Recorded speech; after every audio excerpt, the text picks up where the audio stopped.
نحمده ونصلي على رسوله الكريم اما بعد فاعوذ بالله من الشيطان الرجيم بسم الله الرحمن الرحیم۔ قرآن مجید میں اللہ تعالیٰ نے بہت سے واقعات بار بار دہرا کے نقل کیے، اور جن واقعات کو بھی دہرایا گیا تو اس کے پیچھے ایک مقصد یہ تھا کہ ان باتوں کو اچھی طرح سے ذہن نشین کرا دیا جائے، اچھی طرح سے سمجھا دیا جائے۔ اور ان واقعات میں سے ایک واقعہ حضرت موسیٰ علیہ السلام کا واقعہ ہے۔ ان کی پوری زندگی اللہ تعالیٰ نے بڑی تفصیل سے مختلف صورتوں کے اندر بیان فرمائی، اور خاص طور پر ان کا جو بھی معاملہ جو ہے وہ فرعون کے ساتھ پیش آیا، اس کو اللہ نے بار بار دہرا کے ہمارے سامنے بیان کیا۔ اور آج یعنی کہ عاشورہ کا دن کل ہے، تو یہ اس واقعے کی یاد ہے۔ یہ جو اللہ تعالیٰ نے حضرت موسیٰ علیہ السلام کو اور بنی اسرائیل کو فرعون سے نجات دی، تو یہ عاشورہ کے دن کو دی،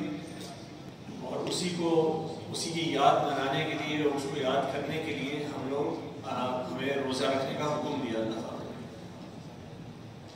تو آج ہم اس واقعے کے کچھ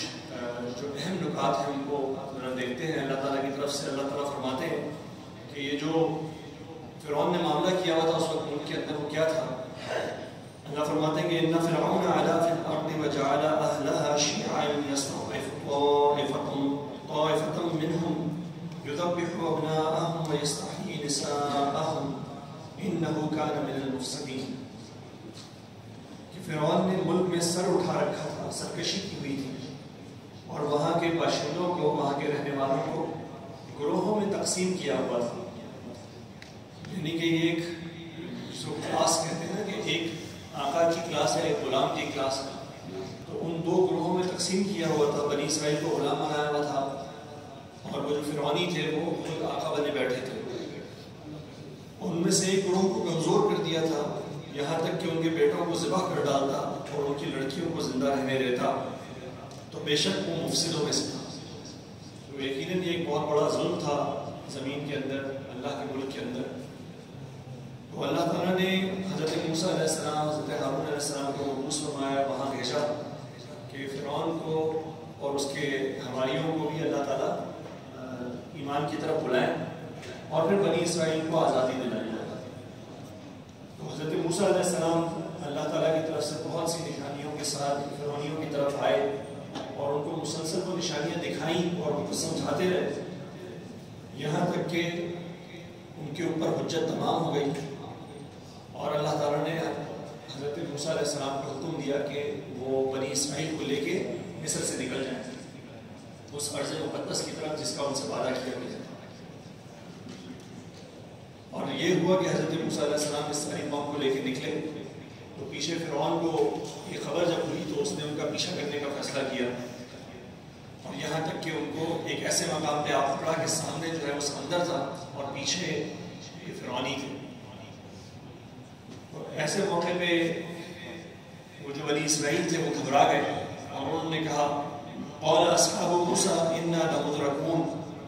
تو موسیٰ کے ساتھی کہنے لگے کہ ہم تو پکڑے گئے، یعنی کہ اب پیچھے فرعون کی فوج آ چکی ہے، اب تو آگے جانے کا بھی کوئی راستہ نہیں ہے، اب ہم پکڑے جائیں گے اور یقیناً قتل کر دیے جائیں گے فرعون کی طرف سے۔ تو حضرت موسیٰ علیہ السلام نے جو جواب دیا وہ بھی ہمارے لیے ایک بڑا اہم جواب ہے۔ آج ہم بھی بڑی مشکلوں میں ہیں، ایسا لگتا ہے کہ ہم ہر طرف سے پکڑے گئے ہیں۔ تو حضرت موسیٰ علیہ السلام نے جواب دیا قال کلا، کہا موسیٰ نے کہ ہرگز نہیں، ان معی ربی سیہدین، میرے ساتھ میرا رب ہے، وہ مجھے لازماً رستہ دکھائے گا۔ جب ہم رب کے ساتھ ہو جائیں تو ہمیں بھی رستہ لازماً مل جائے گا، چاہے کتنے ہی مایوس کن حالات نہ ہوں۔ تو اللہ تعالیٰ نے حضرت موسیٰ پہ وحی کی۔ اللہ فرماتے ہیں فَأَوْحَيْنَا إِلَىٰ مُوسَىٰ أَنِ اضْرِب بِعَصَاكَ الْبَحْرَ۔ تو اسی وقت ہم نے موسیٰ علیہ السلام کی طرف وحی کی کہ اپنی لاٹھی دریا پر مارو۔ فَانْفَلَقَ فَكَانَ كُلُّ فِرْقٍ كَالطَّوْدِ الْعَظِيمِ۔ تو سمندر پھٹ گیا اور ہر ایک ٹکڑا یوں ہو گیا گویا بہت بڑا پہاڑ ہے، یعنی کہ پانی دونوں طرف پہاڑوں کی صورت میں کھڑا ہو گیا، بیچ میں سے خشک رستہ بن گیا جس میں سے حضرت موسیٰ اور ان کے ساتھی وہاں سے تشریف لے گئے۔ اچھا، کچھ لوگ ایسا بھی کہتے ہیں کہ جی وہ جس کو کہتے ہیں نا ہائی ٹائیڈ اور لو ٹائیڈ، مد و جزر، کہ حضرت موسیٰ علیہ السلام گزر رہے تھے تو لو ٹائیڈ تھی، سمندر پیچھے ہوا تھا، اور پھر جب فرعون آیا تو وہ ہائی ٹائیڈ ہو گئی اور اس لیے وہ غرق ہو گیا۔ تو یہ بات قرآن کے الفاظ سے اس کی تائید نہیں ہوتی۔ قرآن کے الفاظ کیا کہہ رہے ہیں کہ پانی دونوں طرف کھڑا ہوا تھا کالطود العظیم، جیسے دو پہاڑ کھڑے ہوتے ہیں۔ تو ہمیں پتہ لگتا ہے کہ یہ بالکل ایک معجزانہ شان تھی، یہ ایسا معاملہ نہیں تھا کہ جیسے عام طور پہ ہم دیکھتے ہیں کہ جس کو مد و جزر اردو میں کہتے ہیں، ہائی ٹائیڈ لو ٹائیڈ انگلش میں کہتے ہیں۔ تو اب جب فرعون نے دیکھا کہ ان کے لیے رستہ بن گیا تو وہ بھی پیچھا کرتے ہوئے آیا،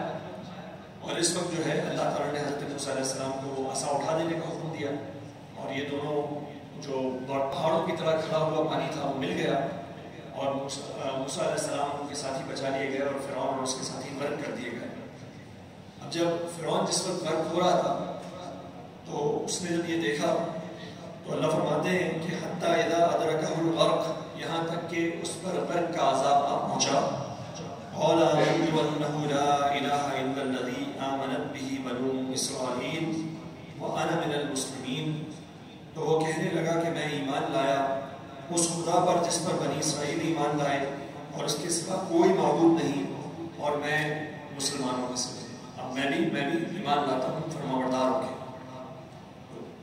ویسے تو اللہ تعالیٰ ہمیشہ توبہ قبول کرنے والے ہیں، لیکن حدیث کا پتہ لگتا ہے کہ یہ توبہ اس وقت تک قبول ہے جب تک موت بالکل سامنے نہ آ جائے۔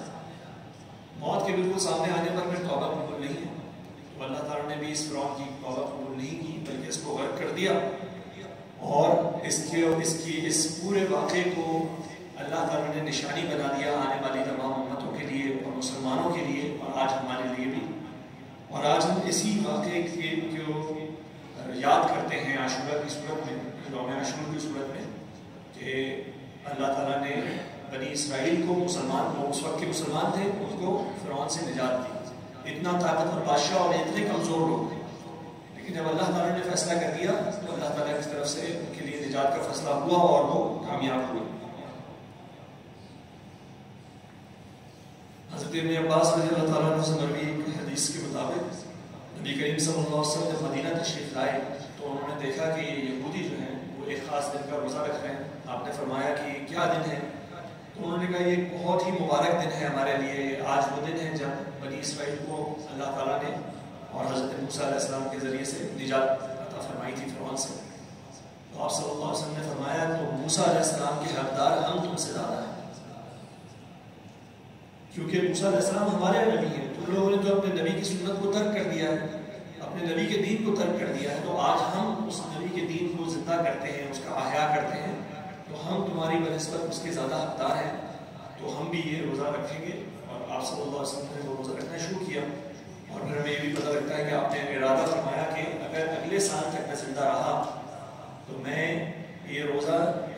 یہ 10 کا روزہ رکھتے ہیں 10 تاریخ کا، 10 محرم الحرام کا، ہم 9 اور 10 کا رکھیں گے۔ اور آج جو ہے علماء میں یہی اجماع پایا جاتا ہے اس متعلق کہ روزہ جو ہے وہ 9 اور 10 کا رکھا جائے، خالی 9 اور 10 کا بھی رکھا جائے تو اس میں کوئی مذائقہ نہیں ہے، کوئی بری بات نہیں ہے، لیکن یا تو 9 اور 10 کا رکھا جائے یا 10 اور 11 کا رکھا جائے، تو اس کو سنت کے قریب ترین عمل قرار دیا گیا کہ اللہ کے نبی صلی اللہ علیہ وسلم کی یہ خواہش تھی کہ میں یہودیوں کے عمل کے برخلاف کروں، وہ 1 دن کا روزہ رکھتے ہیں، ہم اس کے زیادہ حقدار ہیں تو ہم 2 دن کا روزہ رکھیں گے، تو یا تو 9 اور 10 کا یا 10 اور 11 کا۔ اللہ تعالیٰ سے دعا ہے کہ اللہ تعالیٰ ہمیں اپنے وہ تمام دن، یہ اللہ کے دن ہیں جن میں اللہ تعالیٰ نے بڑی بڑی قوموں کو ہلاک کیا اور اپنی نشانیاں دکھائیں، تو اللہ تعالیٰ ہمارے تمام دنوں کو ہمارے لیے ایک یادگار بنائے، ایک ہمارے لیے تذکرہ بنائے، ہمارے لیے یاد دہانی بنائے کہ کس طرح اللہ ہی طاقتور ہے، تمام کی تمام طاقت اللہ ہی کے پاس ہے۔ اور ہم نے جو روزہ ہم نے رکھا ہے یا ہم رکھیں گے انشاءاللہ تمام بھائی، تو اللہ تعالیٰ ان کو قبول فرمائے اور ہمارے لیے بھی جو بھی مشکلات ہیں ان سے آسانیاں، ان سے خلاصی فرمائے۔ ہمارے جو بھی بھائی دنیا میں کہیں پہ بھی ظلم کا شکار ہیں، اللہ تعالیٰ ان کو اسی طرح ان کی مدد فرمائے جس طرح موسیٰ علیہ السلام اور ان کے ساتھیوں کی فرعونیوں کے خلاف مدد فرمائی تھی۔ آمین یا رب العالمین۔ جزاکم اللہ خیرا و احسن۔